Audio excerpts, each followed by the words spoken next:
Olá, pessoal, e vamos a mais um podcast Glione, porque pensar dói, mas a alienação dói muito mais. Como eu venho dizendo, pessoal, estamos fazendo uma série sobre a geopolítica brasileira. Já falamos sobre Everardo Beckhauser, Mário Travassos e Lísias Rodrigues. Hoje vamos falar de um outro teórico da geopolítica brasileira, Carlos de Meira Marcos. Hoje a gente vai falar de uma geopolítica, da geopolítica brasileira, mas não é daquela versão fofinha de slide universitário. Vamos falar de Carlos de Meira Matos, que foi general, o ideólogo da ordem, arquiteto da geopolítica de Estado e um homem que achava que mudança social demais dava alergia institucional. Carlos de Meira Matos foi oficial do Exército, intelectual orgânico do pós-guerra, ativo entre os anos 60 e 80, período curioso, né? Ditadura, segurança nacional, medo do povo organizado, perseguição a todos as organizações de esquerda. Nada disso é coincidência.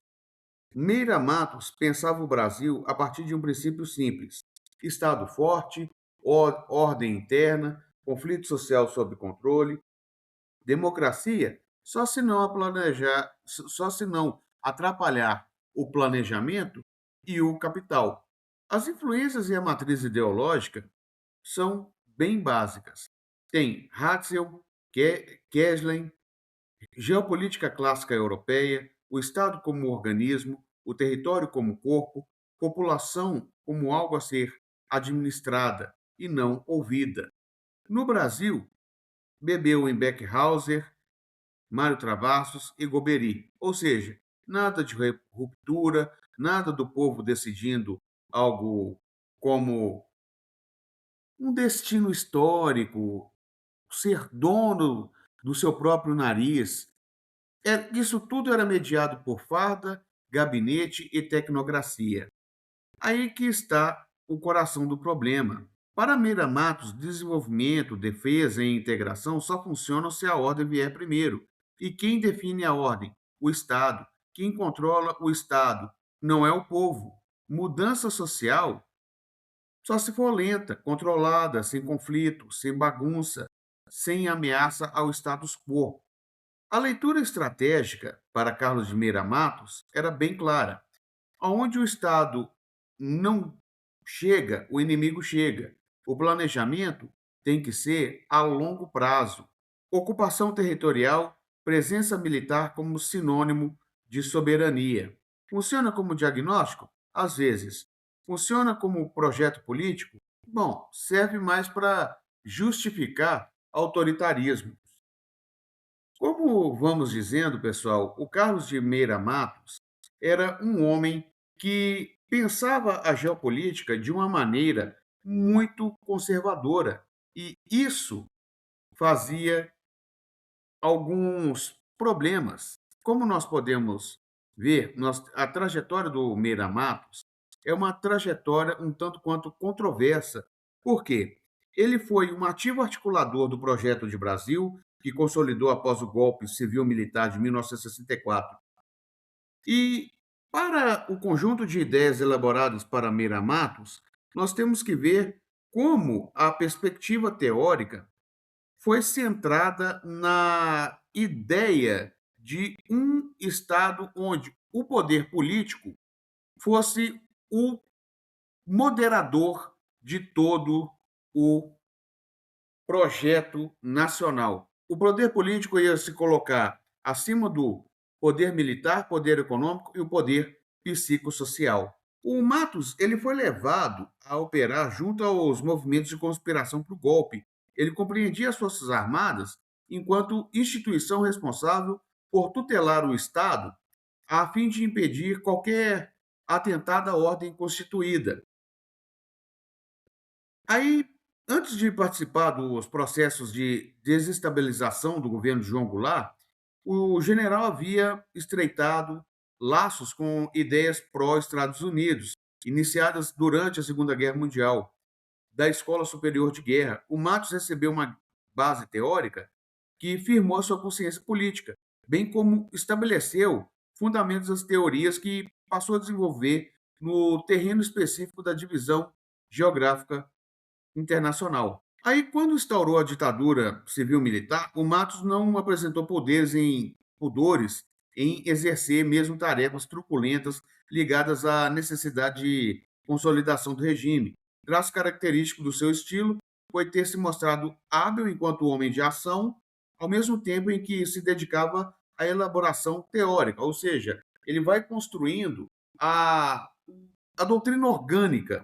Assim, ele atuou como representante do novo governo, em sua face efetivamente militarizada, já a partir dos primeiros movimentos no sentido de impor a nova desordem política. Né? Tal postura foi observada quando ele já vai ser interventor em Goiânia. Ele foi interventor no governo de Goiás.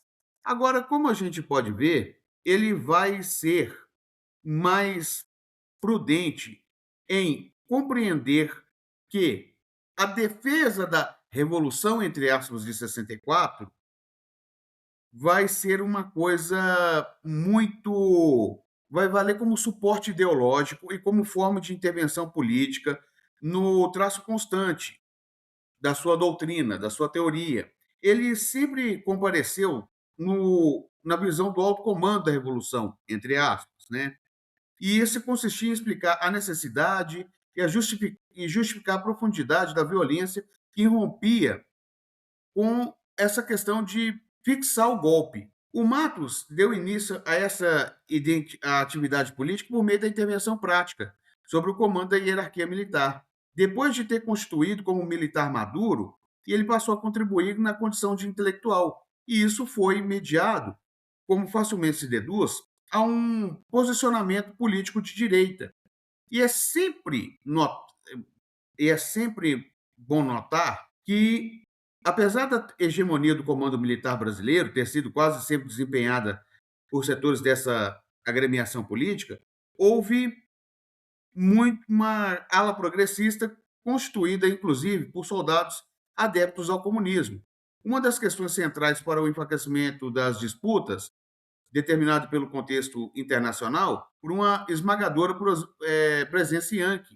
E ele vai dizer que essa questão da Guerra Fria, tanto a Guerra Fria, vai haver também uma esquerda social-democrata que vai lutar contra a influência americana. E o Carlos de Meira Matos vai estar lutando contra esses militares progressistas, que ele dizia que era ilegal, eles cometiam ilegalismos, que isso não era contra a ordem estabelecida. Nós podemos ver que do contraponto também vai ser os compromissos também assumidos por outro militar, que é o Werneck Sodré.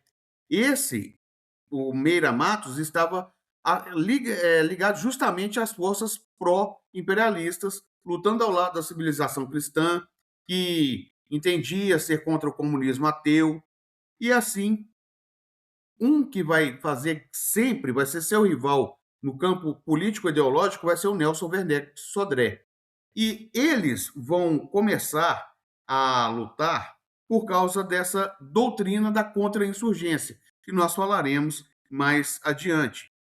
Nós podemos falar que o projeto do Meira Matos foi um projeto que consolidou uma geopolítica de Estado nacionalista, conservadora, antipopular, influente e ainda muito viva nos quartéis e nos gabinetes. Entender isso não é elogio, é autodefesa intelectual. Precisamos entender por que ainda existem setores do Exército que são extremamente contra o povo, são antipopulares e extremamente antidemocráticos. Precisamos sempre pensar sobre isso, pessoal. E isso não é homenagem ao Meira Matos, é uma análise crítica sobre sua obra. Então, é assim, pessoal, vamos falar